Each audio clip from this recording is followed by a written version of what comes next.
बहुत ही common question मेरे को पूछा जाता है कि जो हम जिम जाते हैं वहाँ पे हमें जो ट्रेनर्स हमारे सप्लीमेंट बोलते हैं लेने के लिए, क्या हमें वो लेने चाहिए या नहीं लेने चाहिए। दोस्तों, हम देखते हैं कि हमारी सोसाइटी के अंदर अल्कोहल, टबैको बहुत आराम से लिया जाता है, बिना किसी क्वेश्चन के लिया जाता है और उसके बारे में कोई सवाल नहीं पूछता, जहाँ पे हमें पता है कि ये चीज़ें हमारे शरीर के लिए खराब है। बट जब बात आती है हेल्दी चीज़ों की, जैसे प्रोटीन हो गया, मल्टीविटामिन्स होगी या फिश ऑयल्स हो गए, इसके बारे में लोग बहुत सोचते हैं कि हमें ये लेना चाहिए कि नहीं लेना चाहिए। इस वीडियो में आपको मैं समझाता हूँ कि कौन से सप्लीमेंट्स लेने चाहिए, कैसे लेने चाहिए, कितनी मात्रा में लेने चाहिए और क्या करना चाहिए कि आपकी जो जिम की एक्सपेक्टेशंस है, जो आप जिम जाके जो गोल्स अचीव करना चाहते हैं, वो आप ठीक टाइम से अचीव कर सकें। दोस्तों, हमारे इंडिया के अंदर प्रॉब्लम है सार्कोपीनिया की। सार्कोपीनिया मतलब कि एक एज के बाद हमारी बॉडी के अंदर मस्कुलर लॉस होना स्टार्ट हो जाता है। इंडिया के अंदर कल्चर ही नहीं है जिम ट्रेनिंग का या स्ट्रेंथ ट्रेनिंग का। तो अगर आप जिम जाते हैं तो वेल डन, आप एक यूनिक पर्सन हो जो एक्चुअली जाके अपनी बॉडी को ठीक करना चाहता है। तो प्लीज इसे कभी बंद मत करिएगा। अब बात आती है कि हम ये सार्कोपीनिया को कैसे रिवर्स करें। क्या हम खाली जिम जाके बॉडी बना सकते हैं या मसल बना सकते हैं? नहीं। जिम जब हम जाते हैं तो we are breaking down muscle. अब उस बॉडी को रेस्ट चाहिए और उसके साथ में न्यूट्रिशन चाहिए ताकि वो ब्रोकन मसल अपने आप को हील करके बड़े मसल्स में बन पाए। अगर हम डेफिसिट में है, या प्रोटीन डेफिसिट हो या कैलोरी डेफिसिट में हो, तो मसल बनना बहुत मुश्किल हो जाता है। उससे आपका फैट लॉस का गोल हो सकता है, बट उस फैट लॉस के साथ साथ आप प्रोटीन लॉस भी कर दोगे, तो मसल लॉस भी कर दोगे, which is not healthy for the body. तो मैं समझाता हूँ कि किस मात्रा में हम प्रोटीन ले और कौन से ट्रेनर की बात को हम सुने। बहुत बार लोग हमारे पास आते हैं जो कि अनट्रेन्ड ट्रेनर के पास चल जाते हैं, जो उन्हें कभी स्टेरॉइड्स, हाई डोज कैफीन या ऐसे कोई पावर बूस्टर्स दे देते हैं जो उनकी किडनीज या उनकी बोन्स के ऊपर अफेक्ट करते हैं। अनट्रेन्ड ट्रेनर्स अगर आपको स्टेरॉइड्स देते हैं, वो आपके हिप को इतना खराब भी कर सकते हैं कि आपको हिप रिप्लेसमेंट करने की भी जरूरत पड़ सकती है।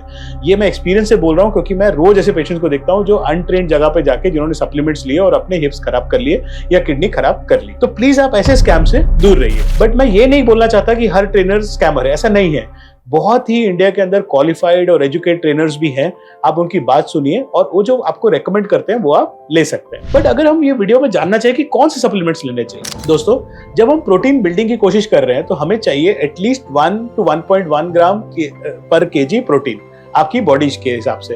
तो अगर आपका वेट 80 किलो है तो आपको 80 से 88 तो चाहिए ही चाहिए मेंटेनेंस के लिए। नाउ हमारी जो नॉर्मल इंडियन डाइट है उसके अंदर कई बार ये इतना प्रोटीन लेना बहुत मुश्किल हो जाता है। आप अंडों से या नॉर्मल पल्सेस से वो प्रोटीन तो मिल जाएगा, पर इतनी मात्रा में नहीं मिलेगा।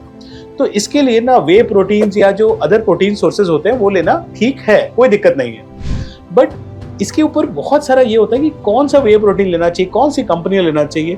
तो ऐसे कोई एक कंपनी नहीं है जिसके बहुत अच्छे प्रोटीन है, बट फेक वे प्रोटीन भी बहुत मार्केट में रहते हैं। तो अगर आप प्रोटीन लेते हैं तो आजकल तो बहुत आसानी से आप बारकोड से स्कैन कर सकते हैं कि आप प्रोटीन जो ले रहे हैं वो ठीक ले रहे हैं कि नहीं। आप डायरेक्ट कंपनी की वेबसाइट में जाकर चेक कर सकते हैं कि ये ठीक प्रोटीन है कि नहीं, क्योंकि वो ऐसी सील के अंदर आता है कि अगर उसको किसी ने टैंपर किया है तो वो अपने आप नष्ट हो जाएगा और बारकोड अपने आप खराब हो जाएगा। तो इट इज इंपॉर्टेंट कि आप अपना ड्यू रिसर्च करें।